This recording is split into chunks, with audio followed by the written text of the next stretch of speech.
Each episode of the Blind Alchemy Podcast is designed to be helpful.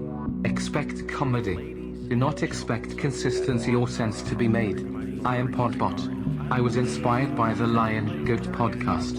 Listen to that show. Today's episode is a continuation of the discussion last week with TikTok sensation, Lunchbox, and philosopher Buck Johnson about Gnosticism in politics and media. Stop recording whenever you're ready. Oh, shout out. I'm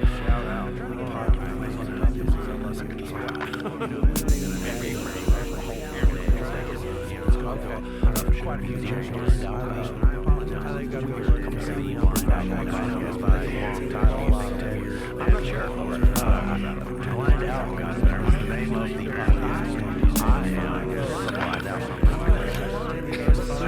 Another work cut out for me.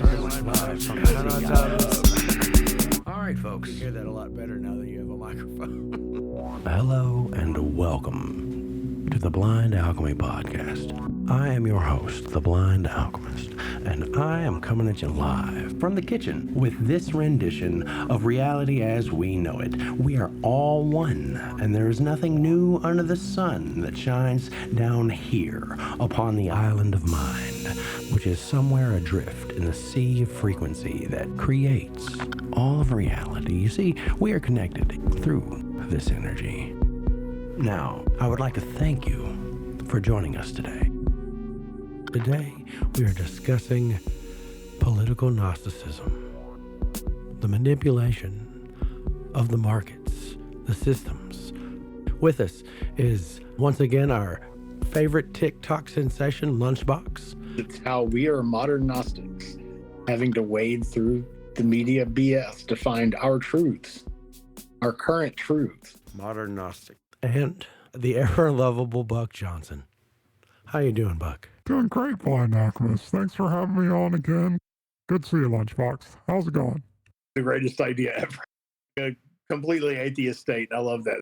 They have no national religion. I think America's changing in that way, too, though. I think there's a death of that sort of fundamental Christian mentality in America. Evangelical Christians, Yeah. they're hanging on, man. Just in the last 10 years, that's changed, I think, considerably. I don't know that the consequences of that are necessarily good, though, from what I'm seeing. I think we're still in our teenage years of teenage rebellion, or maybe it's just a repeat of the 20th century. I think every new generation takes another little chink out of the statistic. With every next generation, there's fewer and fewer people that are adhering to that. We grew up in a part of the country, well, I assume you grew up in this part of the country. We grew up in a part of the country that's conservative and specifically hyper-religious compared to other parts of the country. But I think the thing that concerns me is that it seems like with the death of the sort of Christian mentality being the morality pervades American culture and by which America lives, I think the sad thing is that we're losing that community involvement, that community spirit with it.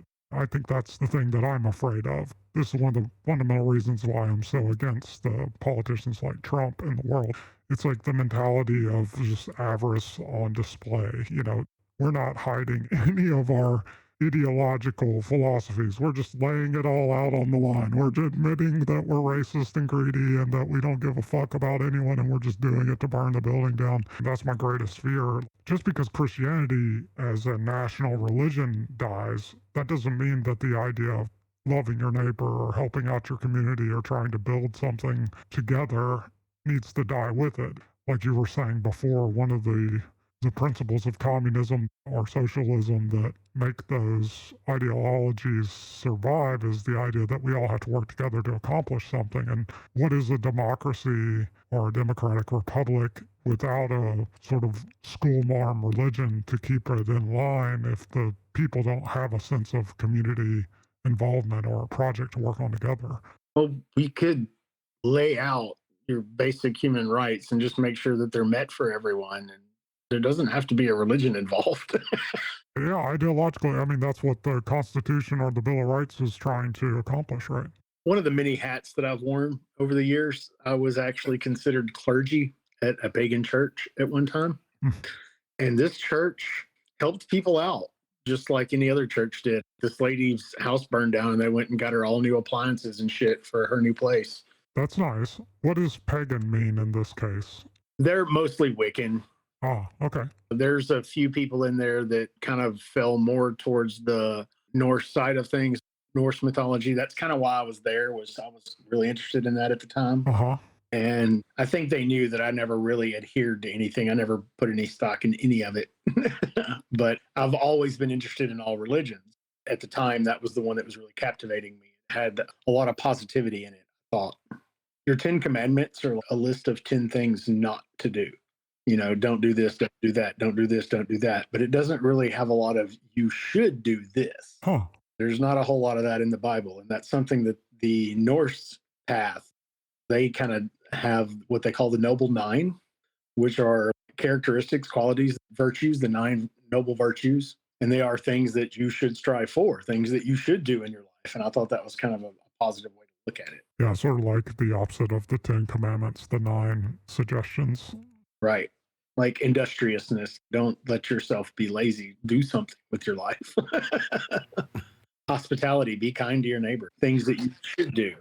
I like that approach, the idea of aspirations rather than A list of don'ts. incriminations. What are all 9 of these things? I'll pull them up.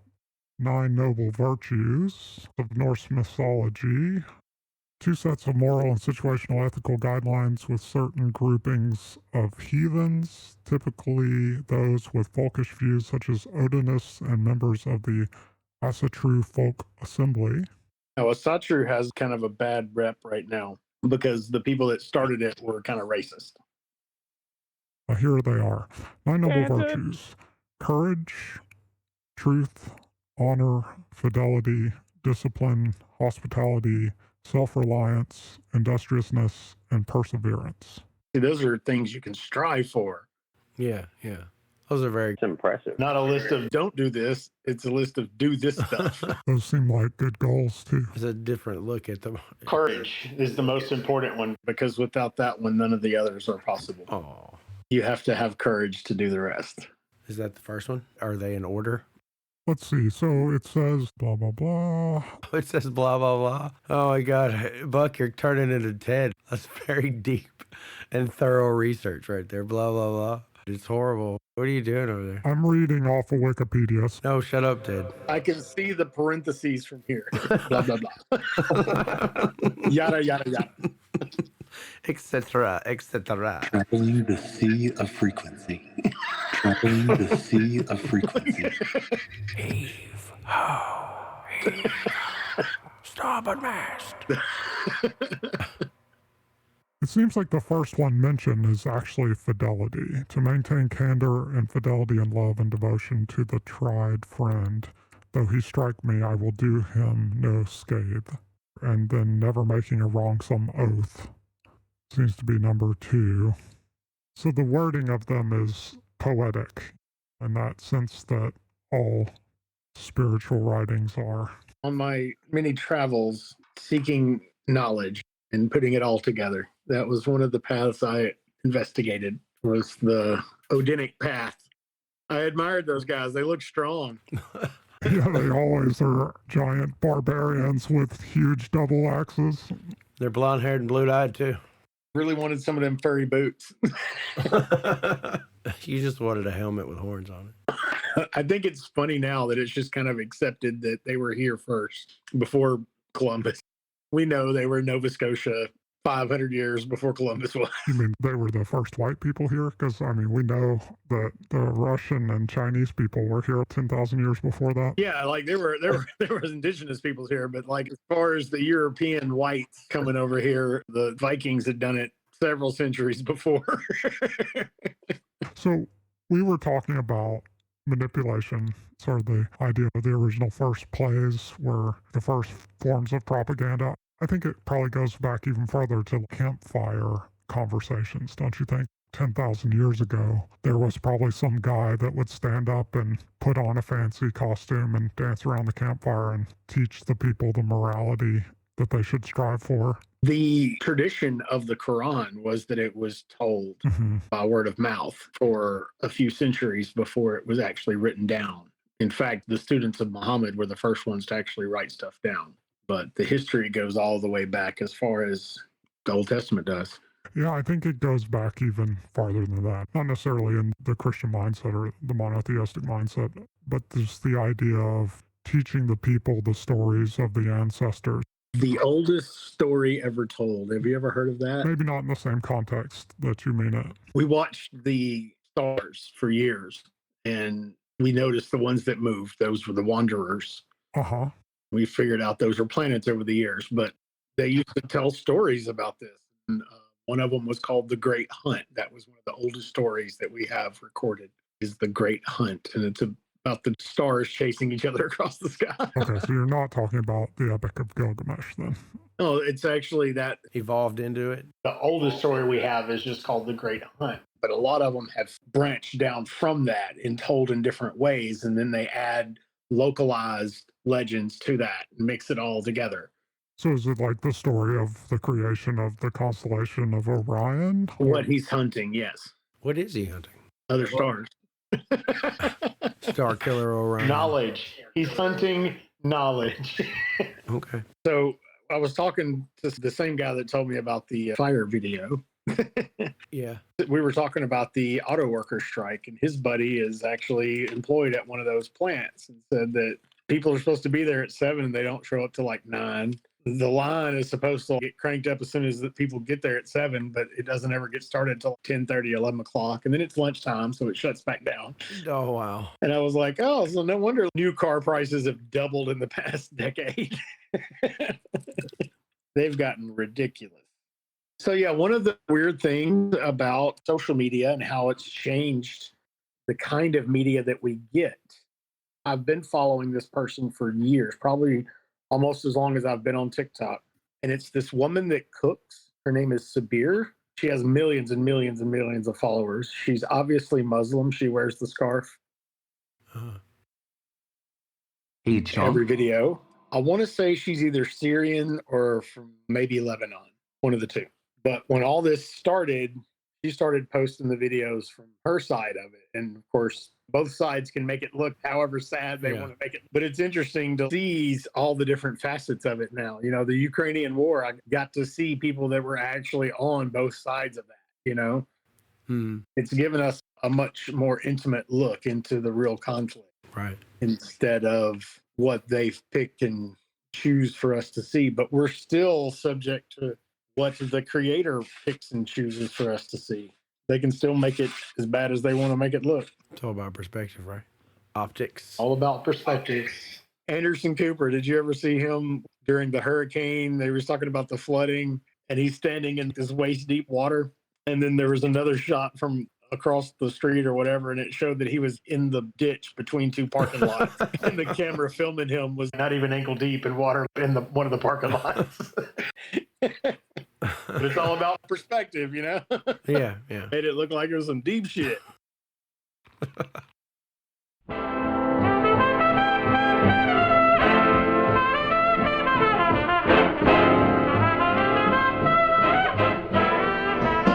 According to Snopes.com, when Hurricane Florence hit the Carolinas in September 2018, a Weather Channel reporter engaged in a bit of staged acting to exaggerate the strength of winds. There were online claims that CNN's Anderson Cooper deceptively reported on the hurricane while standing in a ditch. But as some viewers recalled, the pictures of Cooper in those claims actually dated from 10 years earlier, during the aftermath of Hurricane Ike. At one point in the coverage, he is standing in waist-deep water in a ditch, but he also walked around in order to show the variations of depths in the water.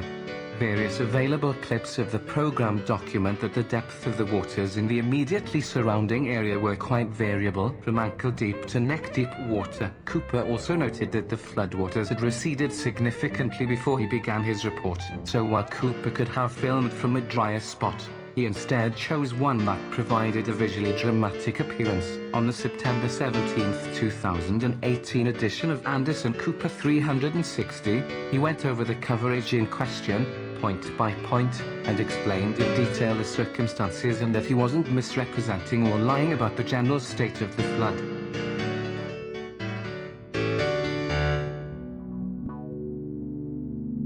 Now we will take a break for some advertisements. Please support our sponsors. Just imagine this could be your advertisement. Please reach us at theblindalchemypodcast@gmail.com to provide sponsorship. And now, back to the show.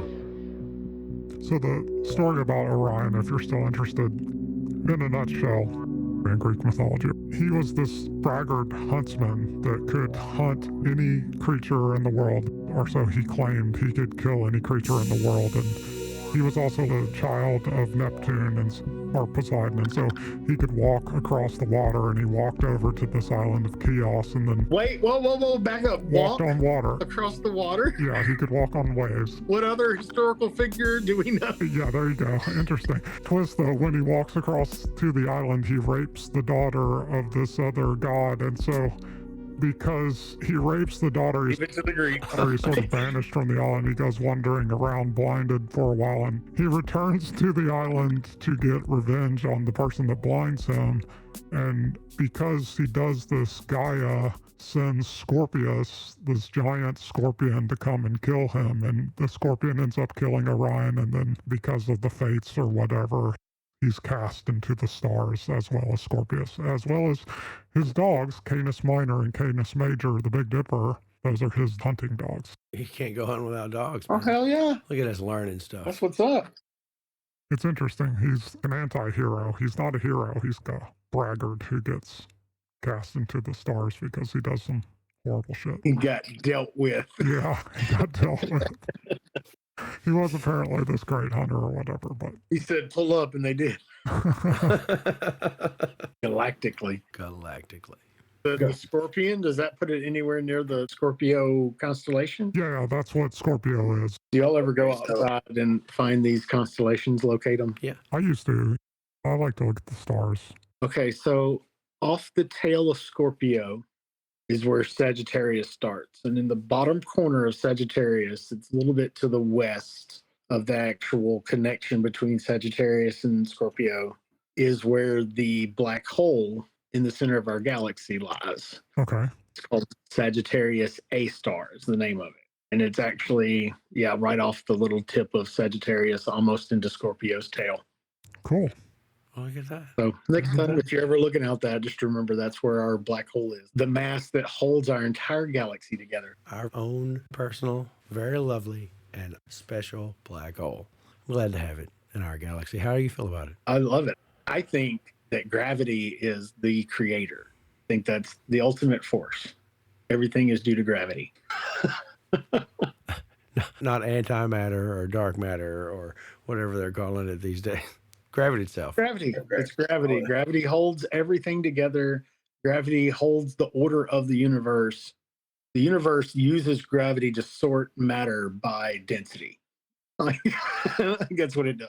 And then it consumes said matter until the next Big Bang happens. Yeah. I think it's a cyclic thing. We call it the big bounce theory. Boom. Yeah, it happens over and over and over. Yeah. Secular. I get you. Dr. Penrose was a proponent of the big bounce theory.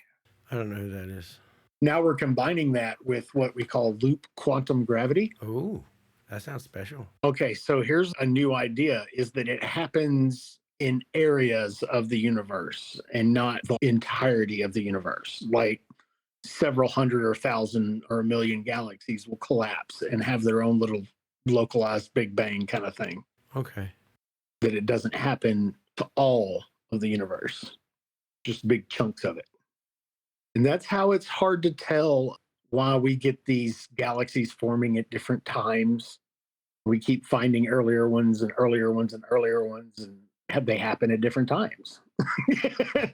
Did you see that there's some new upheaval in the ideas because there's these major galaxies that were formed within the first 200 million years after the Big Bang, according to the current timescale and theories, that they've seen through the James Webb Telescope. There weren't supposed to be galaxies this big at that period of time after the Big Bang. Those were supposed to take millions and millions and millions of years more to actually form. And so there's this upheaval and some of that idea about the regional big bounces. Do we have our own white hole, or have you heard about the binary sun theory? Tell us about the binary sun theory. That we have another sun somewhere? In our galaxy? Yeah. That we can't see? We have lots of suns in our galaxy, but not in our solar system. Well, that's what I meant in solar system, but I can't remember all the details. We would know by observing the gravity of the other objects in the solar system. We would have been able to tell that a long time ago. A sun. I don't think it's a regular sun. It's something else. Binary stars are two stars that are caught in each other's gravity wells, and they spin around each other and create a joined gravity well. So the idea is that there's potentially another star that's within the gravitational force of our own sun that's created this sort of eddy of gravity, and the solar system happens to be revolving around the one Sol, the star that we call our sun. But there's another. So the problem I have with this idea is that would pull the planets towards the other star, and we'd be able to see another giant bright sun in the sky from the Earth, or at least from the James Webb Telescope. So what's the idea here? I don't know. This has gone off the rails. I don't know what we're talking about. We are not part of the binary star system. There's no way. We would know. Maybe it was a couple galaxies over. I don't remember all the details about it. I just remember hearing about a binary star solar system. Maybe that's what it was. This is the first I've heard of this theory. Okay, well, I could be pulling it out of my ass. There certainly could be a series of satellites around a binary star system, but I would think that if we ever got in the middle of the two stars, the gravitational forces upon our planets would throw everything into massive upheaval, and we would have planets that spun over on their axes and things like that. The tides would change, or maybe they only come close enough to each other for that type of manipulation to occur every 100,000 years, and we just haven't experienced that. Yeah. Okay, so I see an article from August 18th in Futurism magazine, 2020. Harvard astronomers proposed that our star system used to be a binary star system. Okay, I didn't know the used to be part. Harvard astronomers have a wild new theory that the sun used to have a companion star, making our solar system a binary one during its ancient history. The theory could explain the formation of the Oort cloud left over from early solar system. So this would have been millions and millions and millions and millions of years ago. Yeah, the Earth probably wasn't even formed yet. Well, it could have been. You don't know. You weren't there. I was talking to a guy at work once about black holes and how fascinating they were, and how when I was in physics in college back in the 90s, they were still kind of theoretical. Mm-hmm. But in a few short decades, they became accepted that they exist, and we moved on and started using them in new proofs. But he said something about, we don't know that much about them. What if they're wormholes? And I was like, they're not wormholes. Because we don't know. We don't know what happens when you go inside one. I'm like, yes, we do. It's called spaghettification. That's an actual term. You can look it up. You get pulled apart on the molecular level, literally. Strands of molecules. It's the thing that's always thrown me off. Even Einstein theorized it, but the concept of there being another side to a black hole, like it's somehow a passage through space and time. And The output side. yeah, how could there possibly be another side? The only other thing there is every molecule of everything that is ripped apart and pulled into the center. If it didn't keep all that matter, it wouldn't be as massive as it is. I can see it as maybe something that you could bounce off of and go to another region of space, like some sort of retroactive slingshot. Really fucking dangerous. But I couldn't see it as a passageway. Do that with a star first. Yeah, that's what I'm saying. There is no other side to the black hole. It's not literally a hole. It's just called a hole because we can't see the center of it. So sorry, I was distracted with what you were saying when I was doing research on Orion. You were talking about social media and influences of that. What were you saying about that, Lunchbox? Is how we as modern Gnostics have to wade through the media BS. Even with the science, I have to flip through a dozen articles of just stupid clickbait to find one that's reliable. Yeah. Yes, our current quote unquote truths. What is truth? Is truth a thing? The truth is both sides are killing civilians. Both sides of what? Any war. I don't care which one it is. Pick one. Yes, that is true. We are seeing different sides of it. For years, the only media we saw was what the American media companies put on cable TV or on their news networks. As social media has grown, we've made friends around the world. And now the Russian dude I follow talks about the Russian side of it. Ukrainian people talk about their side of the war. Same thing over in the Gaza Strip. You got people that I follow on both sides of these things. Right. We get a more intimate look, but at the same time, we still have to decide whether or not the person that we're paying attention to, what their motives are. Right, and where their information comes from. It's like we've gone back to the days of the Pony Express, where anyone who wanted to be a journalist could call himself a journalist, and if they could find someone who would pay them to put their news out, they would put their news out with their own opinions.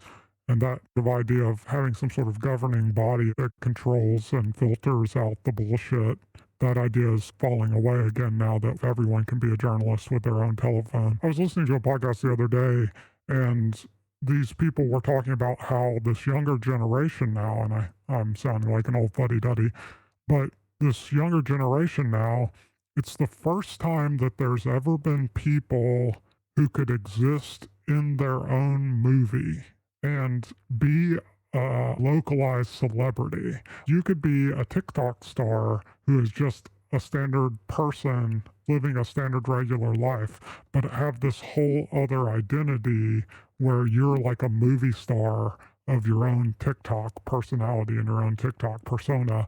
And so you can have that complete celebrity experience at the same time as having a somewhat normal life experience. It's the first time in history that that's ever happened, because there's been celebrities in the past that were like ultra celebrities, and everything that they did was on the public landscape and people knew what they were doing, so they had to live a much different life. But now there's people that self-impose that type of celebrity upon themselves, but at the same time they can turn off the camera and go back into their normal regular life, and they have to deal with the sort of bipolarism. The meme famous people. Yes.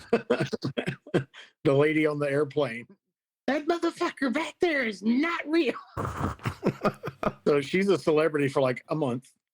Well, there's that kind of person, but there's this other kind of celebrity that if you're an influencer, you're a person that videotapes every meal that you have or whatever, and Right. you give your comments on Twinkies and your fashion or whatever it is that these people are filming themselves do. They might have 3 million followers or whatever that are really interested to see what they're posting on Instagram every 15 minutes or TikTok every few hours or whatever. I don't follow a lot of those people.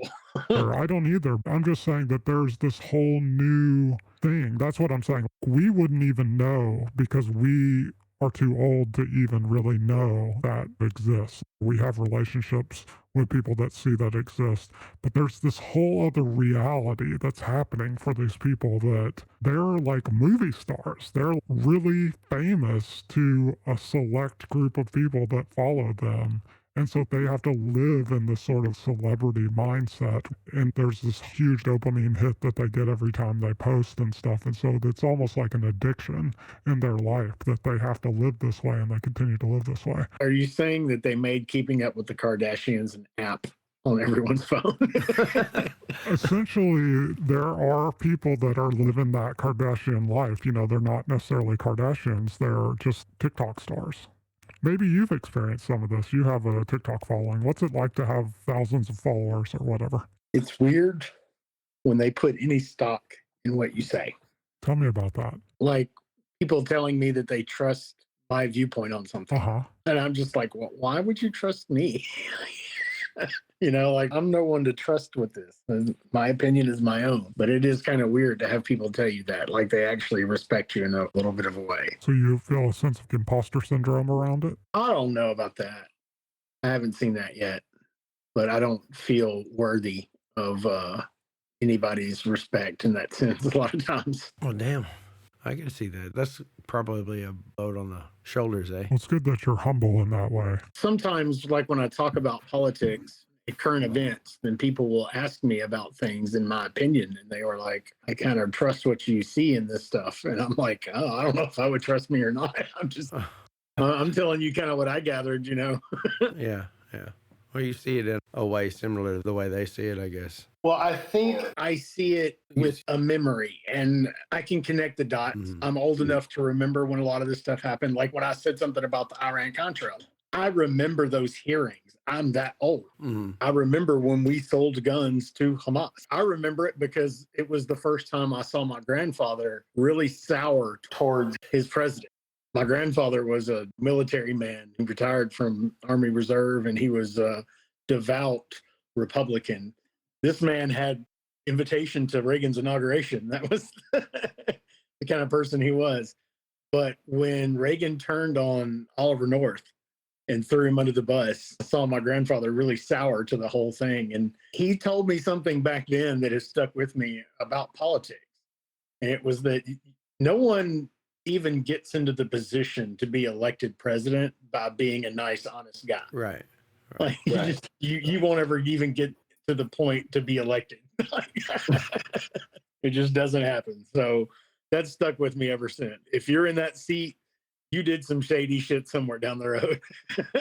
I don't care who you are. I don't care. It's true to say that about most positions of power. Behind every great fortune, there is a great illegal activity. Unless it's just inherited. Something else I've come to recognize because I've gotten back into it and really paid attention in the whole follow the money scheme, using that tactic. So I found this out that Democrats will use dirty money for clean purposes. And Republicans do the opposite. They have all these like legitimate businesses that pump money into all these dirty schemes. So there's a fundamental difference in the way that they launder their money. Is that what you're saying? Yeah, Democrats will take the drug money and try to build everybody houses. And then the Republicans will take their clean oil money and try to get everybody addicted to drugs. So that they can gerrymander the voting districts. Now we will take a break for some advertisements. Please support our sponsors. Just imagine this could be your advertisement. Please reach us at theblindalchemypodcast@gmail.com to provide sponsorship. And now, back to the show. I don't know. I guess I still believe in some of the propaganda that was fed to me in the 80s around the Democratic Party, but I don't think that the Democratic Party today is the same Democratic Party that was around in the 80s. And I think that's true of the Republican Party. I mean, we've all seen that. We started talking about at the beginning of the discussion voting and the sort of play that is the American democratic process. Well, I think there's three main camps of voters, broken up by the 20-year differences of age of the people in the country. Maybe there's four groups now that we have octogenarians that still vote. But the idea that through these different phases of your life, you reflect upon the parties and your political viewpoints are usually fed by this legacy or the story of the past 2 decades of what the party meant to you. And so when you're 20, you're empowered to vote for the first time and you're passionate about whatever it is. You believe in change. You believe that your vote could make a change. But then when you're 40, you're sort of believing in the myth of the party that existed when you were 20. And so the things that sway your vote are these views that you had when you were 20 and what you believe the party might have been when you were 20. And then when you're 60, I don't know what that is because I haven't reached that age yet, but I imagine that you kind of come from this point of view where you're like, oh, well, I realized it was all bullshit 20 years ago, and now I'm still trying to vote to uphold some concept of what the world might be again. And then it probably goes back when you're 80, maybe it goes back to where it was when you were 20. And you probably don't believe that there's an ability to change things, but at least you know that if you don't cast a vote, you might as well just be flotsam. I watch the parties change, though. And that's something that makes a lot of people change their vote over the years. Yeah, and it should. The whole concept of being party loyal to me has never made sense. Even the concept of there being just two parties doesn't make any sense to me. I understand why it exists that way because it's, like you said, it's all about where the money's laundered, but it's completely antithetical to the concept of our established government, that there are only two parties and that any other third party or fourth party that comes to light immediately damages the voting ability of the other two parties. That's antithetical to all the principles of the Greek Republic. What the fuck? That's completely wrong. There should be 30 parties. Hell, where we vote should be on social media. Yeah.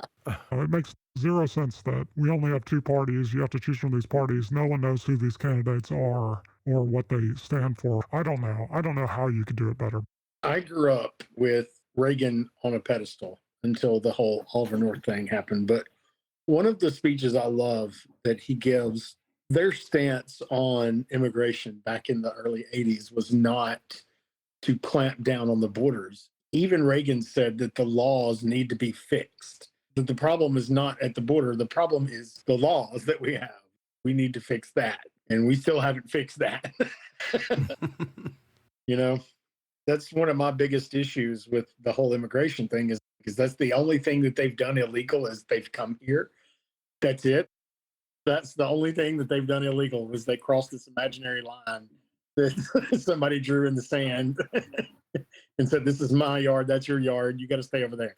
Aren't we a Christian nation? What would capitalist Jesus do? I mean, what would Jesus do? Well, what would the Ellis Island folks conceive of this idea too? There are so many different things in American history, in the propaganda machine of the history of America and what this country is supposed to stand for and what are supposed to be our core ethical beliefs. It's all very interesting when you look back at that stuff because that notion, it's really whatever is relative to the time. I think that's sort of the idea. All politics, all manipulation, all party lines, all of these things are subjective and relative to the time in which they happen. Do you put much stock in personal experience? From the perspective of what? Anything you read in the news, if you have any like actual personal experience with it. When you say, do I put stock in it, are you asking if I think that that sways people in general? Your personal experience versus what you read in the media. Yes. Obviously, I don't think you could live in a world where people didn't put things based on a personal experience. But at the same time, I maybe can guess where you're going with this. But Alchemist, you remember working at... How many Muslims did we have working in our dish room? Do you remember that? Yeah, none of them were Muslim. They were African. They were Muslim. Were they Muslim? Yeah. Do you think any one of them wanted to kill us? No, they were mostly chasing pussy and getting high. But if you read the media, well over half of Muslim population wants to end our life. They would have us believe that. But we've actually worked side by side with them, and that was not their intent. We know that from personal experience. Yeah. If we believe what we read in the media, they're all evil, intent on killing anybody that's not Muslim.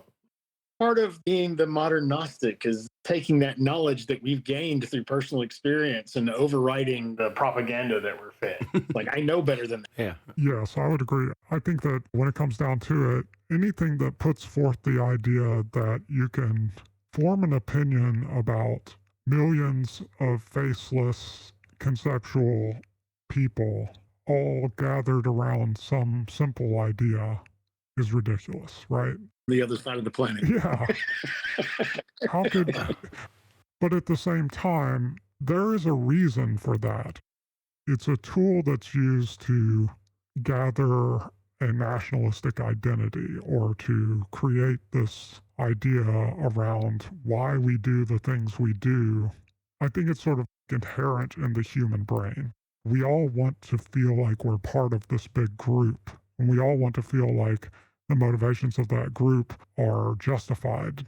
I want to be a part of the tribe, and I want to believe that that tribe has not only my best interests in its best interests, but that those are the best interests for all of the tribes. We lived in this concept of America being the big brother of the world for a century after World War I. And we're coming out of that now. Maybe it only lasted 75 years, but we're absolutely coming out of that now, where I don't think the world thinks of America as its role model, even though that's sort of what we wanted to portray. Hell no. And we as the American public might have let go of that concept too. Regardless of the fact that if it was spurious, regardless of the fact that if it was a big lie that the government told us for half of a century, it's still a bad thing if we don't want to be the moral compass, or we don't want to believe in ourselves as having a moral compass. We need to have some sort of moral compass. I agree with you wholeheartedly. That compass should not be around the ideas of fundamental racism, where we think, oh, these people are bad, or religionism, or whatever you want to call it. The ideas of thinking of another culture as wrong because their beliefs are different from ours. I think that that's fundamentally wrong. But I do think that there is a value to having an idea of, we believe in these things and we believe that these things are right. I think there is something good about that. And in some ways, we're losing that, I think, in America. One of the issues we have is not everyone will agree on the same set of rules. And then somewhere else in another faraway land, we see somebody that's being oppressed because of something that's not a big deal here in our country. And then we have to go save that person. Yes. Even though they're going against the local norms. The local norms don't fit our norms. True. Like the women wearing their headdress wrong. Sure. We'll have a pocket group that stands up and says something like, look at how these people are being mistreated. We should fight for their civil rights. And I think those people, though a bit naive and misguided in thinking that their relatively small impact will have a larger impact, I do think that those are great things that should exist. We should strive to have that type of mentality to protect and help your fellow man. But what I'm suggesting is there needs to be some big project that we're all working towards. And I think that's one of the reasons why the industrial military complex exists. There's industry to get people behind, and there's this military concept of, we got to protect the American way of life, so we got to go fight a war in this other country. These are tools to manipulate the masses into getting them to all get behind some project in the greater scheme of things. I'm not saying that it's a big conspiracy. Oh, this is why I love Musk. I think he could do this and with the common goal of getting off planet. I think he's trying to do that. I think he recognizes that, he's really a salesperson. He's not really a scientist or some kind of technology guru. He's really good at getting people behind big projects, I think. I think he also is a visionary about the projects he chooses. Yes, I agree with that. And that he's striving for the elevation of humankind. Maybe. I really think Maybe. the whole electric car thing, to stand up to the big three and just tell them no all day long. Right. And all the oil companies, and tell them no all day long. We're making electric cars. They're going to hit the market. They're going to be the next thing. And y'all just can't stop. Yes. But it took somebody like him that had to come along and be able to say no to the people wanting to buy him out all the time. I agree. And back to the idea of decentralized banking, he was one of the first founders of PayPal, which was, one could argue, the origin of the concept of things like Bitcoin. Yes, having a global system to handle financials that didn't involve a single government, that was definitely a predecessor to the technology. And I agree that he's a visionary. I don't know him personally, so I never can. I think he got too rich. I think the money got a hold of him, and he's turned back into a child. Well, that's kind of a good thing if you want to go from the Buddhist perspective, right? Maybe. But he does have way too much influence for any one person to ever wield in some ways, I think. Talked about the Starlink system. Uh-huh. Him being able to turn it off and on is kind of manipulative. If you have that power, turn it on, leave it on, shut the fuck up. Go on about your business. We have yet to even see where that's going to go. I think that's going to massively change the entire world. We're not even realizing how much that's going to change the world, but I think it really will. Starlink or something like it. Oh, having internet access anywhere on the face of the planet? Yeah, dude. That will definitely change things. Having internet access on the top of the Himalayas. Did you hear about the first space find? Somebody got a space ticket. Yeah. Like a space cabbie speeding in a space speed zone. For pollution? There was, I think it was an old Prime Star satellite and it got decommissioned, and it was supposed to fire the little whatever rocket was left to push it out into a further orbit that they consider safe orbit for space junk. It didn't even make it halfway there. So they got issued a fine for not getting their space junk far enough away from the planet. Which is becoming a big problem. So here's what we do right now. Stop everything and we'd go do this first thing. Create a salvage company that goes up there and gets that shit and charge them out the ass for it. Yeah, you can reuse it because, you know, we believe reuse, reduce, recycle, right? Come on, get that shit. Pay me 10%. Anybody who ever does that, the alchemist gets 10%. That's my idea. Dude, I'm so starting the first space junkyard. I'll make you a good offer on that decommissioned ISS when y'all get done with it. We're just going to have a space junkyard just on the other side of the moon, dark side of the moon. So it's so nobody sees it. It's not even in your like visible space to fuck up your view or nothing. Yeah. Nobody will know it's there. Whole space salvage yard on the dark side of the moon. Right. You heard it here first. Space junk. I think we're getting off track here, but anyway, like I was saying, we probably should take a break. Now we will take a break for some advertisements. Please support our sponsors. We ain't got no sponsors. What are you talking about? This whole damn podcast is brought to you by me, because I'm the fucking sponsor here. And now, back to the show. I think this is a great business concept, except for the cost of the rocket fuel. But otherwise, I like this idea. If you could survive on the moon, if you could set up a base there. Stop poking holes in my dream. There's some bases there. Oh, we're actually surviving on the space station. We're just using the gravity of the moon to park the shit there. That's it. We're not actually on the moon. We're actually on the space station, a few hundred kilometers above the moon. Yeah. But that's where all our shit is. Our shit's actually on the moon because it's got gravity and we'll hold it there. None of us can even conceive how fucking bad space is. It is bad, guys. It's very bad. I've watched a lot of sci-fi. It's 400 degrees below zero, and you can't breathe there, and there's no water. It's bad in space. There's no happy bunnies. There's no rainbows. It can be challenging. There's no rainbows in space. I mean, there's rainbows that happen on the inside of the glass of your viewport, but there's no other rainbows. It's bad out there. It's very cold. Don't go to space. There are no more rainbows. No stars. Do not recommend space. Don't go to space. Tiny little dust particles can literally rip your entire body in half. That's where God's promise ends. Once you get into space, man, you ate from that tree. You go lower than the mantle or higher than the stratosphere. You're in the death zone. Yeah, that'd be fun. I'd like to go. Oh, I think it would be great to go for a few days. Yeah, that would be great.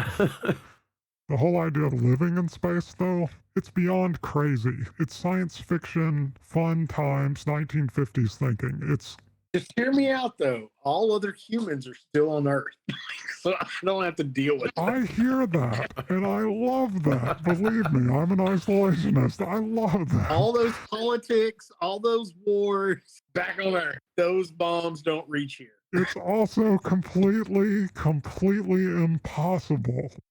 You remember there was those folks that went down to see the Titanic and they just didn't think about some safety regulations and they suddenly died instantly. That shit made me so mad.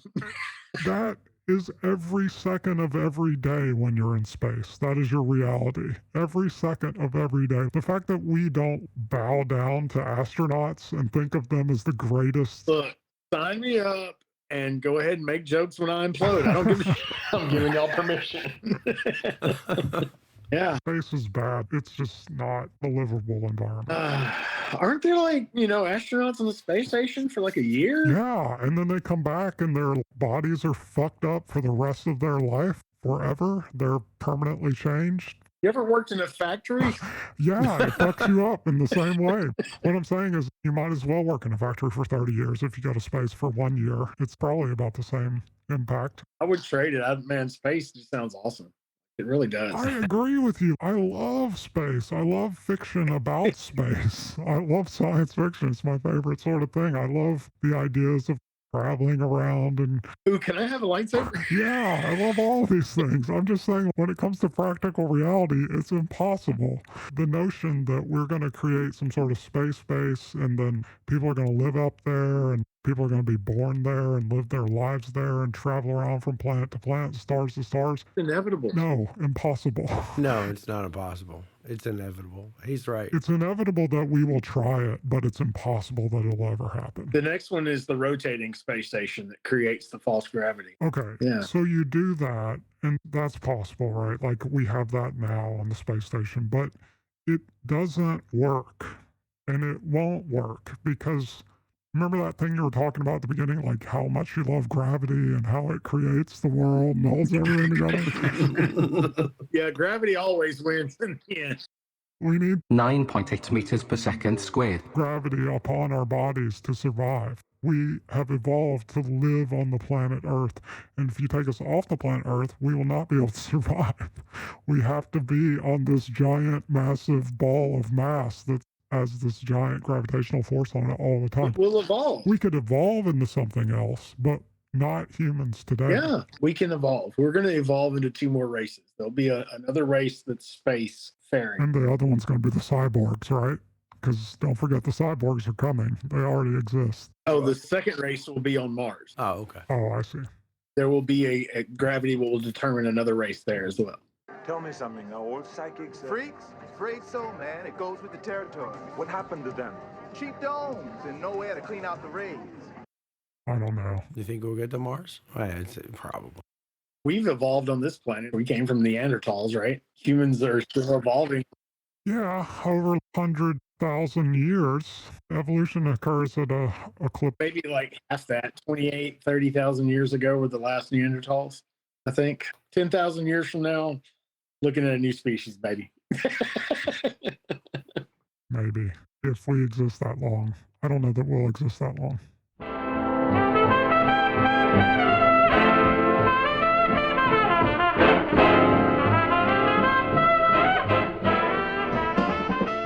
According to Wikipedia, genetic evidence suggests that a species dubbed Homo heidelbergensis is the last common ancestor of Neanderthals, Denisovans, and Homo sapiens. This common ancestor lived between 600,000 and 750,000 years ago, likely in either Europe or Africa. There were multiple waves of dispersal of anatomically modern humans out of Africa, with the most recent one dating back to between 70,000 to 50,000 years ago. Archaeological research suggests that as prehistoric humans swept across Europe 45,000 years ago, Neanderthals went extinct, followed by the extinction of late surviving archaic humans at the beginning of the Holocene epoch about 12,000 years ago. Though cognitive or behavior evolution estimates modern humans appeared around 50,000 years ago, the last major physiological evolution of body structure probably occurred around 8 to 6 million years ago, when the latest common ancestor of humans and chimpanzees is estimated to have lived, or previously 66 to 56 million years ago, when the primates diverged into suborders. I used to use math to prove that we were going to become socialists on this planet. Socialism was mathematically inevitable because the human race would continue to grow until it found the maximum limit that our planet could sustain. And to find that limit, we would have to divide all resources evenly. Are the Japanese socialists? Because they've reached that limit. No. Technically, most countries are socialist in a way. Even our country here, anybody that pays child support, you take the income of the 2 families and you work some, that's fucking socialism. Okay? Taking money from one family and putting it in another family. I'm not saying it's wrong. I'm just saying that is socialism. Literally. We have it everywhere. Anybody that gets any kind of government assistance, that's socialism. I agree with you. I think that there is a socialist aspect to America. I don't disagree with your idea. I think mathematically this idea of becoming socialist, I think there's some weight and some principle behind that. I think that that is a likely end scenario. The reason I asked about Japan, though, is because they're quickly reaching that population density problem. Right. But they're not necessarily a socialist country. So they throw in a wrench in that plan, They also have a different mindset. which I think is also a product of that extreme population density. Maybe, maybe not, because there are other places that do have that density without the mindset. But what I mean is they have an extremely low homeless population. People just aren't homeless there. And it's because, like, if you have any fucking kind of family at all, it's kind of the family's duty to take care of you. And they still respect that highly. So they have a very low homeless population. The cities are super fucking clean because people pick up after themselves. They just don't fucking litter to begin with. They have this different mentality.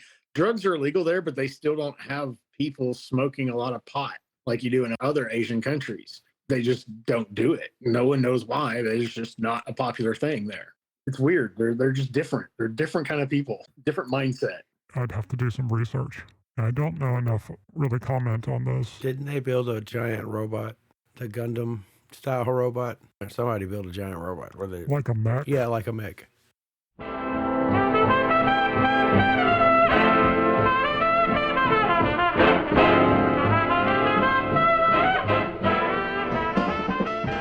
Thank you, Alchemist, for recognizing my people. According to Popular Mechanics, in 2020, a Japan's Yamashita Pier, about 25 miles south of Tokyo, the world's largest bipedal humanoid robot, modeled on the RX-78-2 Gundama, the subject of many TV series and manga since 1979, was created. The giant tower's nearly 60 feet tall. This Gundam appears to use a supporting structure to help it move. It is considered a kinetic sculpture or art installation. More recently, according to the Mainichi newspaper, in September 2023, the startup Subaim Industries company in Yokohama began selling a robot based on the VF-1 Valkyrie fighter, named Dark Axe. At 14.75 feet tall, the robot weighs 3.5 metric tons. The pilot can freely operate the robot's arms and hands. The robot has wheels on its four legs, can drive at up to 6.25 miles per hour in vehicle mode or at 1.25 miles per hour in robot mode. The front and back wheels can be moved apart to lower the robot's height. Only 5 robots are expected to sell at 400 million yen, about $2.67 million each. I'm part of an atheist agnostic page, and there is a lot of deconstructing Christians. And this one girl lives in Japan. She does the little graphics for phone games. She writes code. But anyway, she talks a lot about how different the mindset is there and how different the people are there. And she's like, I'm never coming back to the States, like, ever. Wow. Yeah, I've heard that before from people that moved over there. Religion, there's no religion there. There's like, they have these little temples and you see people there, but there's nobody shoving anything in your face. Nobody's trying to witness to you. And there's not ads on TV and big billboards, and it just doesn't exist there. Proselytizing, is that what they call that? I think so. Ain't nobody ever going to knock on your door and try to save your soul. Wait, Japan has no Jehovah's Witnesses? No. Well, I don't think they last long there. China and Japan, they're like atheist countries. I did some research on that after you mentioned that idea about China, and it's higher than 50% of people in China have some sort of religion, or at least report that they do on censuses that occurred in the last 20 years. There are a variety of different religions there. One thing that's fundamentally different than, say, America, I'd be interested to see if we did a census of religion in America, if it would come back as more than 50% of people have some sort of core religious belief, because I think there's a global shift, though, that's happening. I'm not sure if that's true or not. I don't really have any perspective on global ideas, but I do think that there's something changing. We might actually be due for another religious renaissance that lasts for like hundreds of years. So I was telling Alchemist this before you got in. One of the people that was on TikTok is now the self-proclaimed Gnostic Pope. Okay, I'm interested. He did a couple of videos about problems with modern churches and how it's warped this concept of Christianity, and how people would probably be more receptive to that more Gnostic outlook of Christ today, but none of the churches really offer that. And so I just kind of jokingly said, start your own.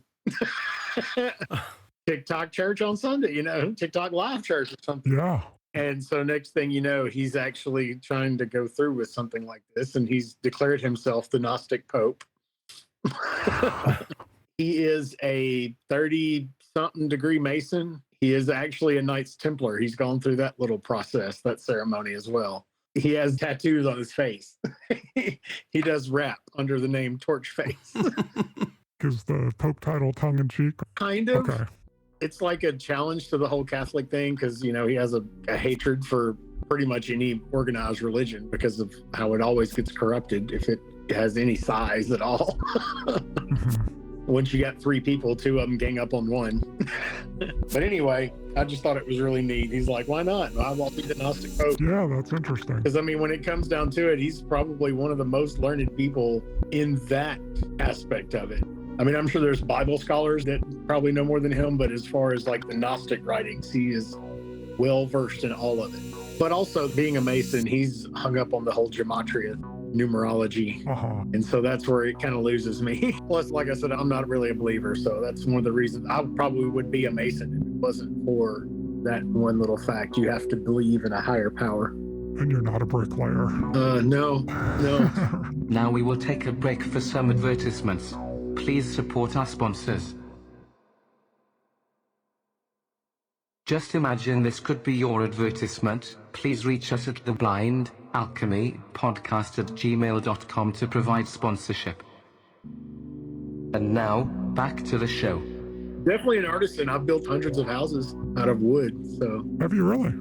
Out of wood. Were you a carpenter? Yeah, I've framed houses for a long time. Oh, okay. 10 or 12 years. I didn't know that. That's cool. It was a rewarding job. It really was. Doing construction like that, you feel the sense of, I've done something today. I worked hard today. Yeah. But also, a house is the most expensive thing that someone will ever buy. They spend the rest of their life paying for it. Right.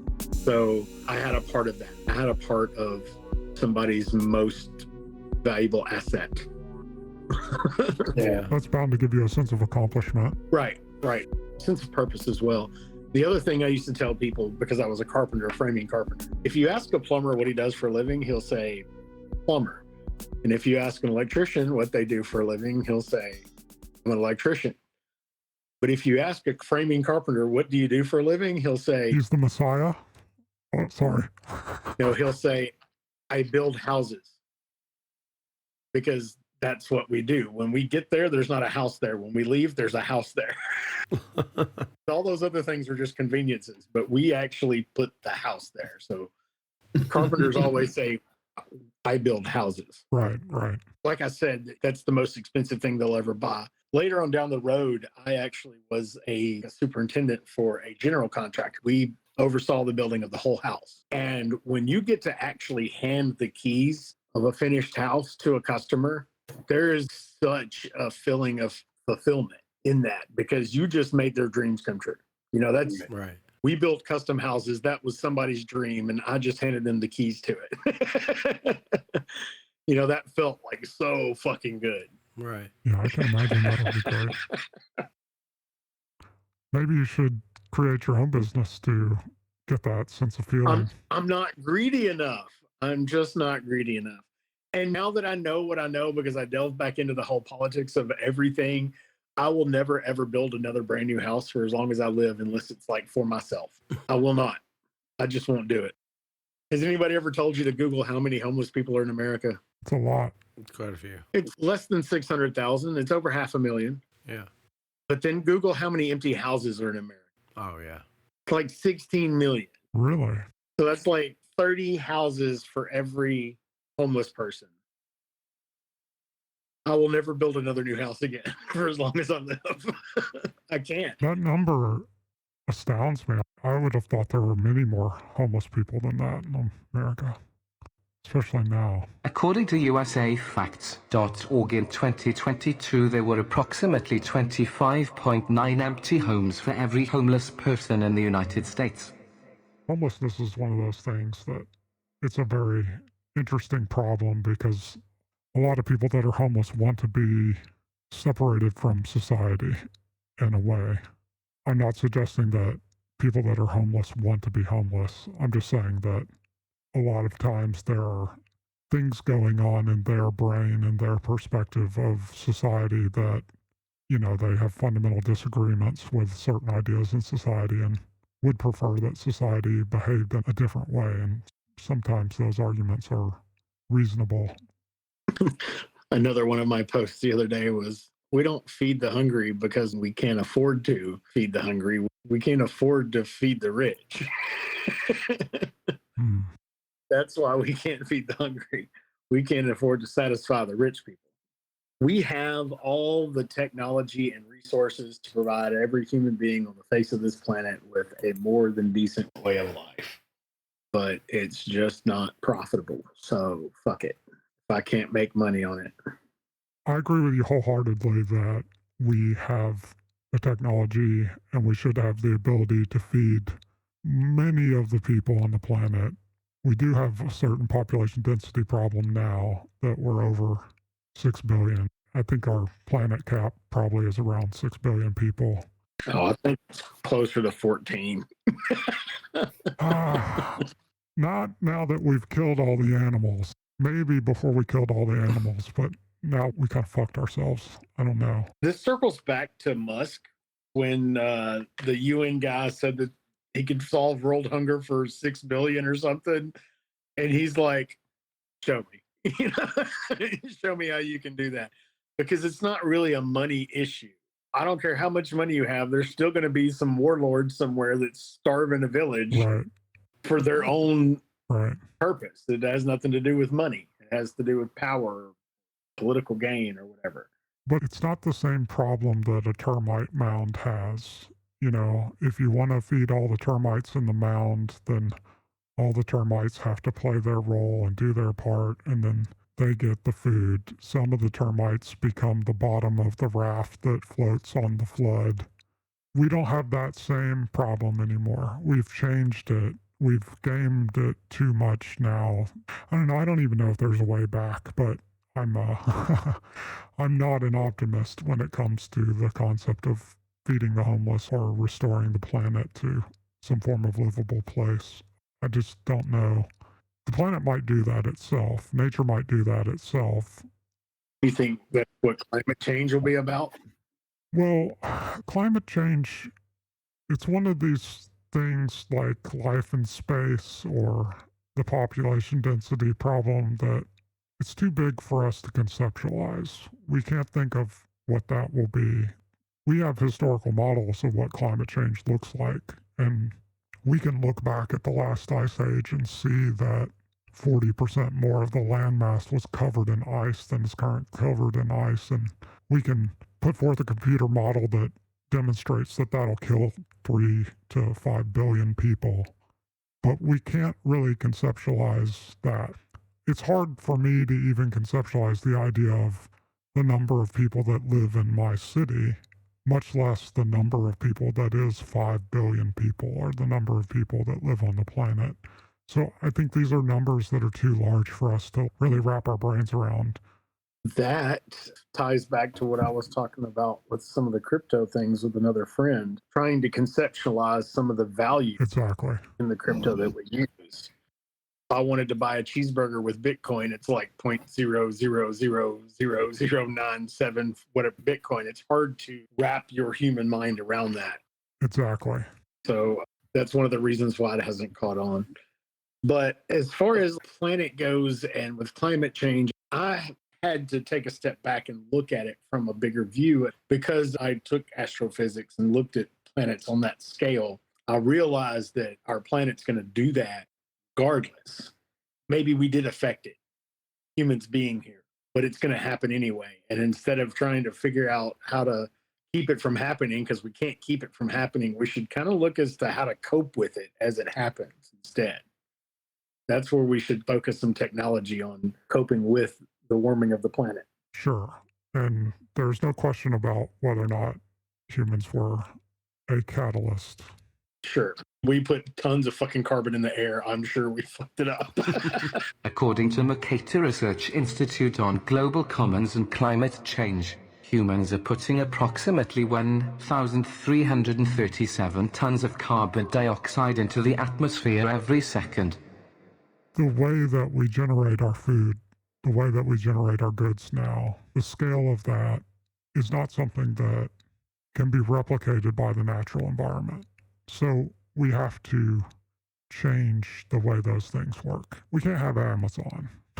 It can't exist. We can't have all of the things that the technology that we hope will bring for us, these personalized, amazing experiences of life. I just don't think that they're practical if you want to save the most people. If you want there to be a few people that live happy lives, maybe that can be accomplished, but there's got to be at least half the population has to survive on crickets and gruel and live in sod houses. They don't have to.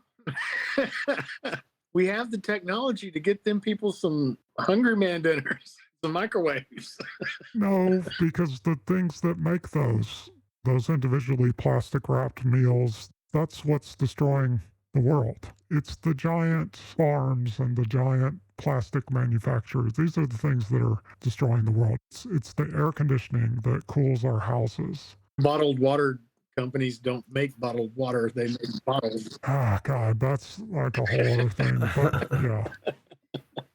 They don't make water, they make bottles. I'm going to stop talking because I'm a cynic when it comes to these things. So Yeah, definitely a downer Dan over there. Oh, I won't touch a Nestle bottle for nothing in the world. Like, I fucking hate them. It's like evil to me. Yeah. Any of those little thin plastic bottles, those are all Nestle company. No, fuck you. I will go get a paper cup and hit the sink in the bathroom before I drink that shit. Good for you, man. There's blood on that. Yeah. Oh, yes. I've become a conscious consumer in my old age. Good. I look at where stuff comes from. I worked for a company called for a little while. And whenever I worked for a company, I always look into the history of that company. And before stamped chassis parts for Toyotas, they made their first little foothold in valve stems for use in airplanes. As in, they probably made the valve stems in all the airplanes that attacked Pearl Harbor. So I had a hard time dealing with working for the company that probably made a product that attacked my country. Wow. Yeah, consciously, it was hard for me to work there. It didn't last very long. Talk about the sins of our fathers. Yet still. When I first started walking in the door, it was this whole like gung-ho fantasy, if you remember that movie. You know, the Japanese company in America making the... No. No. Not you fuckers. Well, we've covered a lot of ground. I think we can call it quits. I don't think we touched on Gnosticism one time, these episodes. Maybe twice. We've talked about everything under the sun today, from science to politics to cryptocurrencies. What's in your wallet, listener? Thank you for joining us on the Blind Alchemy Podcast. Glad to have you. Thank you for being here, Buck. Good to be here. Thanks for having me.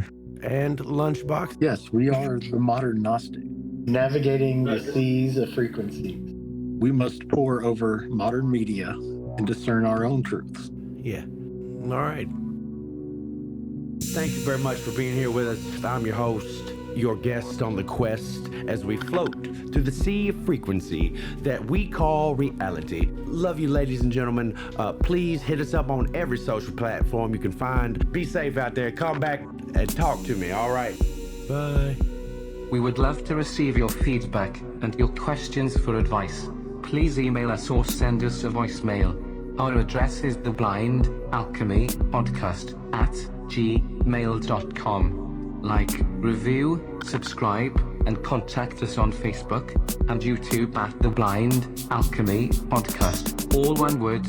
Please subscribe to this podcast on your podcast player. We are available on Spotify, SoundCloud, and anchor.fm/TheBlindAlchemyPodcast. Please tell all your friends, enemies, and any strangers to listen to our podcast. This will help us bring joy to everyone. Please see the episode notes for full attribution.